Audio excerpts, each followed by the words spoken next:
कहानी के शुरुआत में हमें बताया जाता है कि सन 1945 और 1962 के बीच में यूएस गवर्नमेंट्स ने 331 एटमॉस्फेयर न्यूक्लियर कंडक्ट किया और इसकी वजह से लोगों पर जो जेनेटिक इफेक्ट हुए हैं उसे गवर्नमेंट्स आज तक डिनाई करती है। अब यहाँ से हमें न्यू मैक्सिको डेजर्ट का सीन को दिखाया जाता है, जहाँ पर कुछ साइंटिस्ट किसी चीज को लेकर रिसर्च कर रहे थे कि तभी अचानक से उनके सामने खून से लथपथ एक आदमी आता है और वो काफी बुरी हालत में उनसे हेल्प मांग रहा होता है। लेकिन इससे पहले वो कुछ समझ पाते, एक म्यूटेंट अपने एक्स से सभी को मार देता है। उन सभी को मारने के बाद उनके डेड बॉडी को अपने ट्रक में बांधकर घसीटता हुआ लेकर जाता है। अगले सीन में हमें दोबारा से न्यूक्लियर टेस्टिंग को दिखाया जाता है और उनकी धमाके यानी उनके जेनेटिक इफेक्ट की वजह से जो बच्चे पैदा होते हैं वो भी देखने को मिलते हैं। आगे हमें एक डेजर्ट में एक गैस स्टेशन को दिखाया जाता है जिसका ऑनर अंदर सो रहा था कि तभी अचानक उसे किसी की आवाज आती है। यह सुनकर वो अपना गन लेकर बाहर आता है। यहाँ पर हम देखते हैं कि वो आदमी किसी रूबी का नाम लेकर उसे पुकारने लगता है और उसे हर जगह ढूंढने लगता है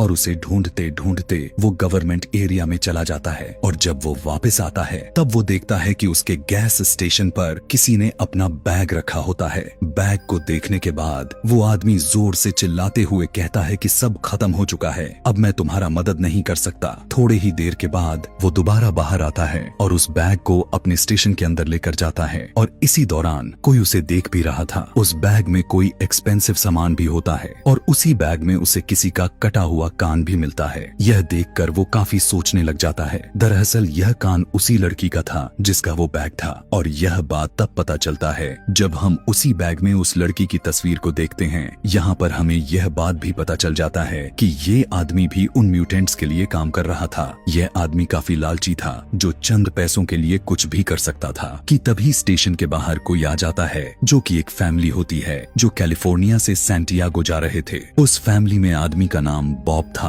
और उसकी वाइफ का नाम एथल थी और उन्हीं के साथ उनके 3 बच्चे भी थे जिनका नाम ब्रेन, बॉबी और लिन था। लिन का हस्बैंड डग और उन्हीं के साथ उनकी छोटी बेटी कैथलीन भी होती है और उन्हीं के साथ 2 जर्मन डॉग भी थे जिन दोनों का नाम उन्होंने ब्यूटी और बिस्ट रखा हुआ था। कार में फ्यूल डलवाने के बाद जब सभी वहां से जा रहे थे तब जैक उन्हें हिल्स के बीच से एक शॉर्टकट रास्ता बताता है जो उनके मैप में तो बिल्कुल भी नहीं था। अब टाइम बचाने के लिए वे सभी उसी रास्ते पर चल देते हैं। अभी उन्हें आगे जाने में ज्यादा देर भी नहीं हुई थी कि तभी वहां पर कुछ स्पाइक जो कि हिडन थे उसकी वजह से गाड़ी की बैलेंस खराब हो जाती है और गाड़ी क्रेश हो जाती है और जोर से जाकर पत्थर से टकरा जाती है। इसी हादसे में उनका टायर भी पंचर हो जाती है। उनके डॉग भी गाड़ी से उतरकर भाग जाते हैं और बॉबी उनको लेने उनके पीछे चला जाता है। बॉब समझ रहा था कि यह सब कुछ हाई टेम्परेचर की वजह से हुआ है। इनकी गाड़ी ऐसी जगह पर खराब हुआ था जहां पर दूर दूर तक कुछ भी दिखाई नहीं दे रहा था। बॉबी अपने डॉग्स को लेकर आता है लेकिन हम देखते हैं कि कोई उसे छुप कर देख रहा होता है। अब उन्हें वहां से निकलने के लिए कोई भी उम्मीद नहीं दिखाई दे रही थी। तब बॉब डिसाइड करता है कि हम अपनी हेल्प के लिए यहाँ से पैदल ही जाएंगे। बॉब वापस से उसी गैस स्टेशन पर दोबारा जाएगा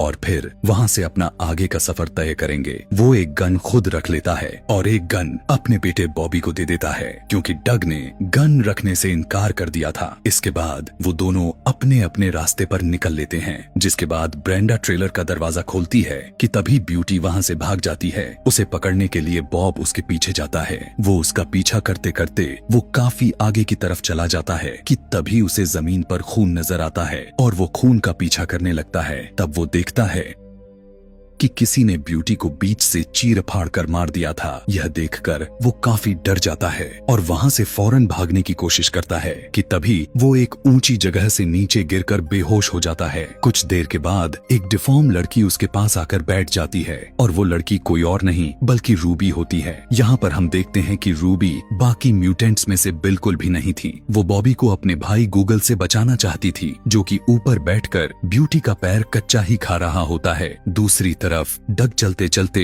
एक बहुत बड़े हॉल तक पहुंच जाता है जहां पर बहुत सारी गाड़ियां खड़ी की गई थीं। जब वो गाड़ियों के पास जाकर देखता है तो उसे पता चलता है कि सारी की सारी गाड़ियां खराब हो चुकी होती हैं और कोई भी चलने के काबिल नहीं होता। यहाँ पर बॉब को गैस स्टेशन तक पहुँचते पहुँचते रात हो जाती है। वहाँ पर वो जैक को ढूंढता हुआ अंदर चला जाता है। तब उसे अंदर वही बैग नजर आता है जिसमें वही कटा हुआ कान रखा गया था। वहाँ पर उसे और भी बहुत से सामान मिलते हैं कि तभी बॉब की नजर वहाँ पर लगे हुए न्यूज़पेपर के हेडलाइंस पर पड़ती है। यह देखकर वो समझ जाता है कि आखिर यहाँ पर क्या चल रहा है। वो बाहर खड़ी एक कार को लेकर जाने की कोशिश ही करता है कि तभी उसे जैक की चिल्लाने की आवाज सुनाई देती है। वो गाड़ी से उतरकर उसे देखने के लिए जाता है। जैसे ही बॉब जैक के पास जाता है तब जैक अपने गन से ही अपने सिर को उड़ा देता है। यह देखकर वो डर जाता है और वहाँ से भागने का फैसला कर लेता है। वो तुरंत गाड़ी को स्टार्ट करने की कोशिश ही करता है लेकिन उसी गाड़ी में एक म्यूटेंट छुपा था।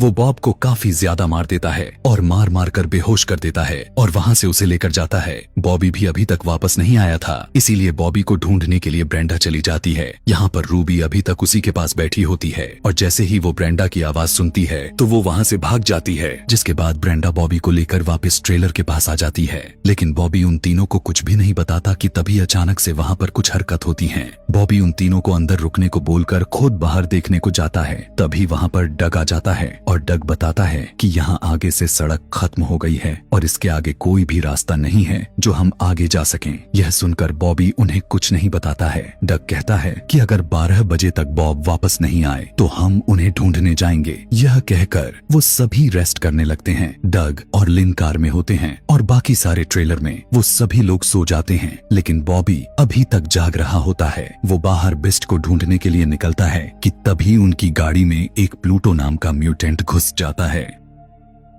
जो ब्रेंडा को दबोच लेता है कि तभी बाहर बॉबी को भी कुछ दिखाई देता है। वो फौरन जाकर डग को जगा देता है। यहाँ पर बॉबी सब कुछ उन लोगों को बता देता है। तभी उन्हें किसी की चीखें सुनाई देती हैं और ये सब देखते हैं कि वो चीख किसी और की नहीं बल्कि बॉब की होती है और बॉब को एक पेड़ में बांधकर उन म्यूटेंट्स ने उसके शरीर में आग लगा दी होती है। यह देखते हुए वे सभी बॉब को बचाने के लिए आगे बढ़ते हैं और इसी दौरान एक म्यूटेंट उनके गाड़ी में घुस जाता है और इसका नाम लिजर्ड था। यहाँ पर बॉब उनके आंखों के सामने मर जाता है लेकिन वो उसके लिए कुछ भी नहीं कर रहे थे क्योंकि उनके पास बॉब को बचाने के लिए किसी भी तरह का सामान नहीं था। लिन को ब्रेंडा की चिल्लाने की आवाजें आती हैं। वो अंदर जाकर देखती है कि लिजर्ड ने उसकी बच्ची को भी पकड़ा हुआ था। लिजर्ड उसकी बच्ची के ऊपर गन पॉइंट करके उसके साथ जबरदस्ती करने की कोशिश करता है लेकिन तभी फौरन वहाँ पर एथल आ जाती है और पीछे से वो उस पर अटैक कर देती है लेकिन इससे पहले कि वो कुछ कर पाती लिजर्ड उसे शूट कर देता है। गोली की आवाज को सुनकर डग और बॉबी गाड़ी की तरफ भागने लगते हैं। यहाँ पर लिजर्ड ब्रेंडा को शूट करके मारने ही वाला था लेकिन उससे पहले लिन एक स्क्रू ड्राइव को उसके पैर में घुसा देती है। गुस्से में आकर लिजर्ड उसे भी शूट कर देता है जिसके बाद अब लिजर्ड कैथलीन को लेकर वहाँ से जा रहा था कि तभी वहाँ पर डग और बॉबी पहुँच जाते हैं। डग जैसे ही ट्रेलर में आकर देखता है जो लिन अब मर चुकी है। यह देखकर वो काफी दंग रह जाता है कि तभी उसे अपनी बेटी का ख्याल भी आता है और वो उसे खोजने लगता है लेकिन उसे कैथलीन वहाँ पर कहीं दिखाई नहीं दे रही थी, यानी उसे उठाकर वो म्यूटेंट्स ले गए हैं। गॉगल काफी देर से उन लोगों पर नजर रखा हुआ था कि तभी एक डॉग उस पर हमला कर देता है। एथल अभी भी जिंदा थी लेकिन कुछ देर के बाद देखते ही देखते उनके आंखों के सामने मर जाती है। यह देखकर गुस्से में आकर बॉबी उन सभी को मारने के लिए बाहर जाता है लेकिन डग उसे रोकने की काफी कोशिश करता है कि तभी उसी दौरान उन्हें किसी म्यूटेंट्स की बाहर से आवाज आती है और जब ये दोनों बाहर जाकर देखते हैं तब बिस्ट अपने मुंह में दबाकर गॉगल के हाथ में एक हॉकी टॉकी लेकर आया था।